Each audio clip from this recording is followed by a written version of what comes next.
ہم جماعتی لٹریچر کو نئی نسل کے لیے کیسے دلچسپ بنا سکتے ہیں؟ جو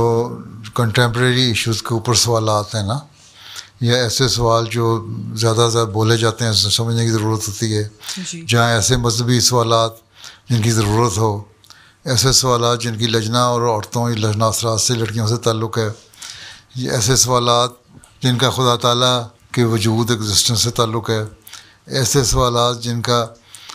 حضرت رسول صلی اللہ علیہ وسلم کی سیرت سے تعلق ہے، صحابیات کے سیرت سے تعلق ہے، ایسے سوالات جو حضرت مسیح علیہ الصلوۃ والسلام سے متعلق ہیں، اور جو مختلف خلفاء نے مختلف وقتوں میں بیان کیے ہوئے ہیں یا میں بیان کرتا رہتا ہوں، ان کو کمپائل کر لو، ایک بکلیٹ سی بنا لیں یا کتاب بنا لیں یا ایک ڈائری بنا لیں، اس کو ترجمہ کریں،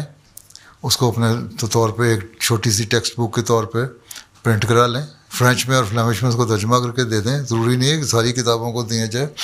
وہ مسائل جو وہاں کے ہیں ہر ایک کے، ان کو تو مسائل کا نہیں ضرورت ہر ایک کو، فی الحال دیکھیں کہ بنیادی طور پر کیا چاہیے، خدا تعالیٰ کی ایگزسٹنس، حضرت وسلم کی سچائی، آپ کا ختم نبوت ہونا، آپ کے اسلامی مسائل، عورتوں کے مسائل، حضرت مسیح علیہ السلام نے عورتوں کے متعلق میں کیا رائٹس دیے، وسلم نے کیا رائٹ دیے۔ یہاں کا آج کل یہی ایشو زیادہ ہوتا ہے نا کہ ویمن رائٹ کیا ہیں،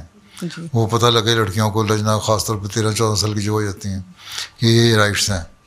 اور اس پہ میں بہت ساری تقریریں کر چکا ہوں، آیتوں کے حوالے سے، حدیثوں کے حوالے سے، تاریخ کے حوالے سے، انہیں کو ترجمہ کر کے اگر دے دو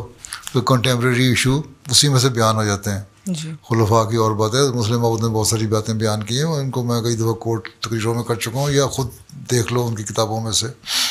تو یہ نکال کے ایک چھوٹی سی بکلیٹ سی بنا لو، جی حضور، سو اس کو ان کو دے دو، اسی سے ان کے سوال حل ہو جائیں گے۔